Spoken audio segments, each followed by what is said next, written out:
People are talking about how Marco Rubio has a serious shot at being the Republican nominee in 2028.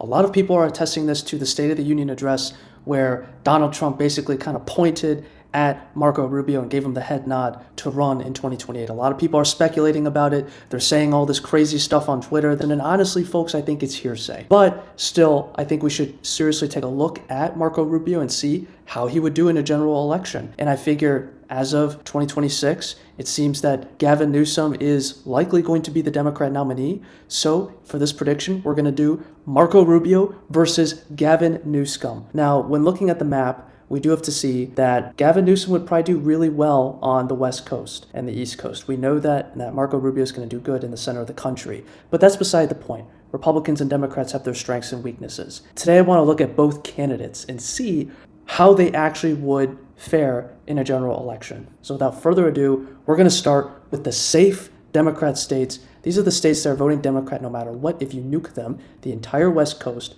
most of the East Coast, New York, Illinois, Colorado, which is gone. They're in their own little world over there.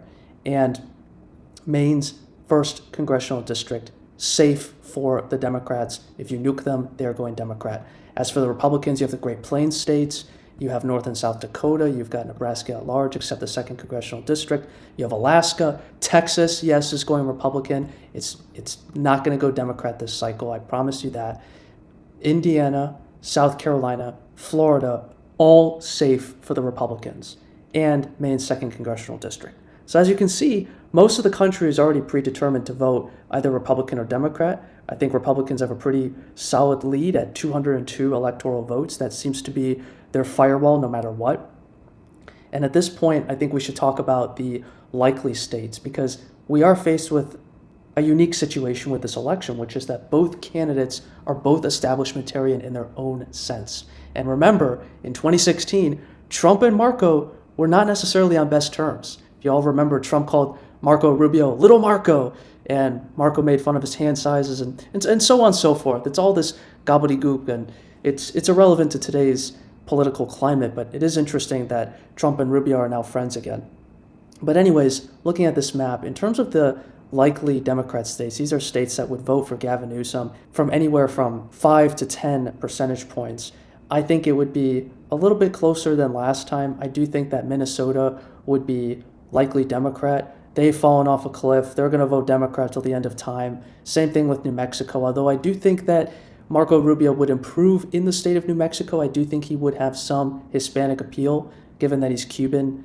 He's from Florida. He's obviously going to do very good in his home state, but I think in the Sun Belt, he's better suited. But I do think that Gavin Newsom, with that political insider appeal, probably is going to do better in some Democrat states, or at least hold the states that Kamala Harris won in 2024. Same goes for New Hampshire and Maine at large. You have a lot of liberal white people up north. New Hampshire hates incumbents.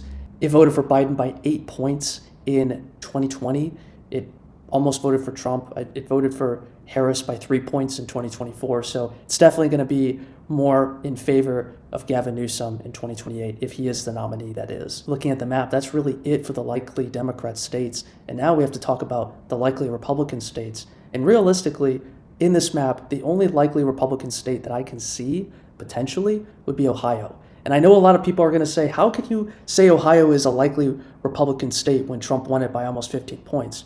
And to that I say that yes, Ohio is a solidly Republican state. I'm not saying it's going to be a swing state, but what I am saying is I don't know if Marco Rubio has appeal in the Rust Belt. I think he would do significantly better in the Sun Belt, which are the southern states. I don't know about the Rust Belt. And the reason why I say that is if you look at the polls, you look at how he performed in 2016, Trump knocked him over.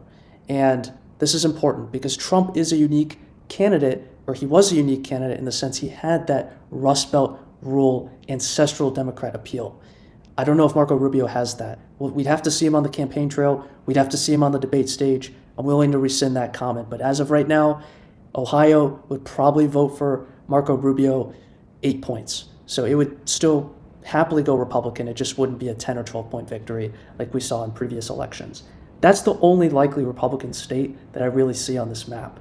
Next, I think we should definitely talk about the lean states. These are the states that would vote for either candidate by 2.5% to 5%.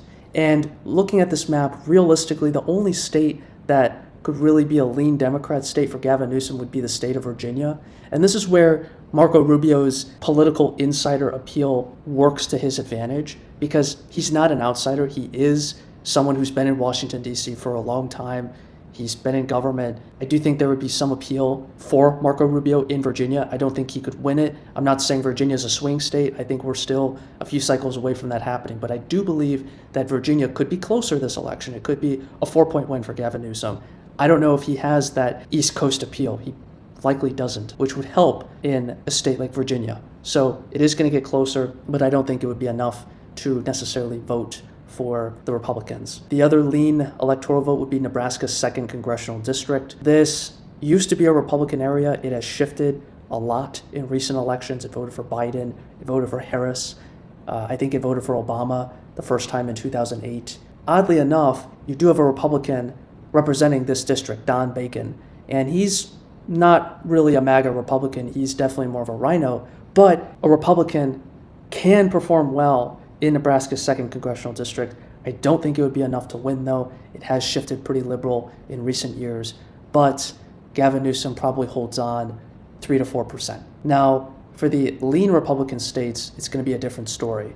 We're going to have to start with North Carolina and make our way out west, because North Carolina easily would vote for Marco Rubio. Again, he's from Florida. He's got that southern appeal. North Carolina has always been a titanium red state.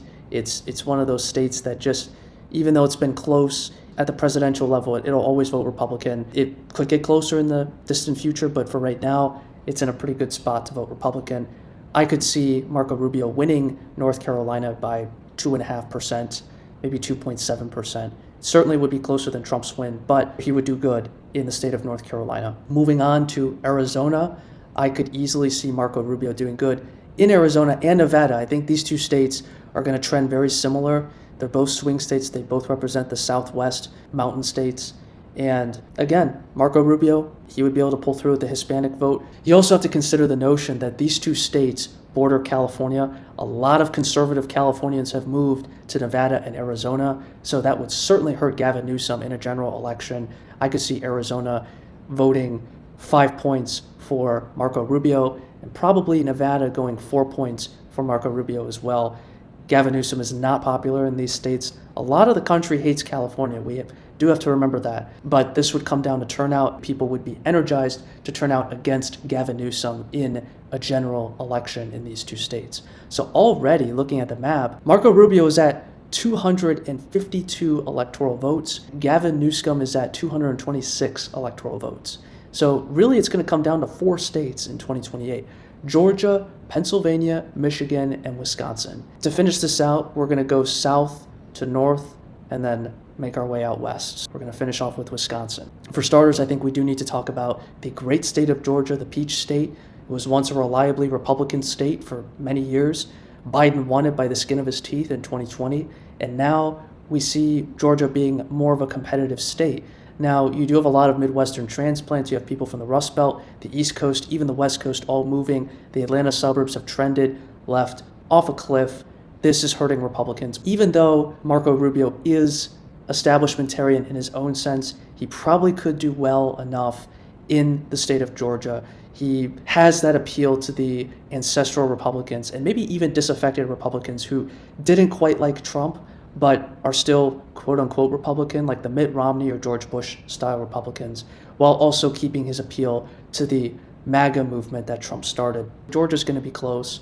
I'm not going to sugarcoat it. It's not the state that it used to be back in the day, and it's going to be very competitive in the future for Republicans. It already is competitive at a local and even a federal level.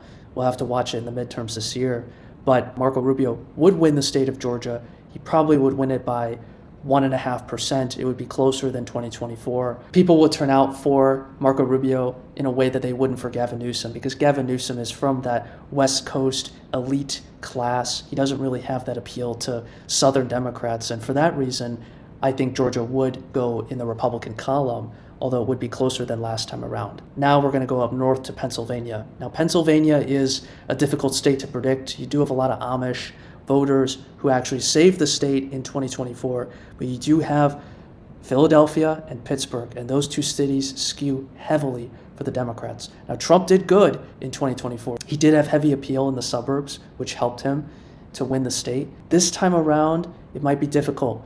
We're dealing with a lot of issues right now in the country, and this election is certainly going to be a referendum on President Trump, as I've said in previous videos. Honestly, I think it's very likely that it could go either way. However, if the election was held today, I would give it to Gavin Newsom. I would say he would win it by 0.5%, maybe even less. It would be a very close election. And the reason why I say that is you have a lot of ancestral Democrats in the state of Pennsylvania. People don't realize that, but a lot of rural voters actually do vote Democrat. It's kind of a similar situation to what we see in Minnesota, where you have the rural counties skewing more Democrat than they should.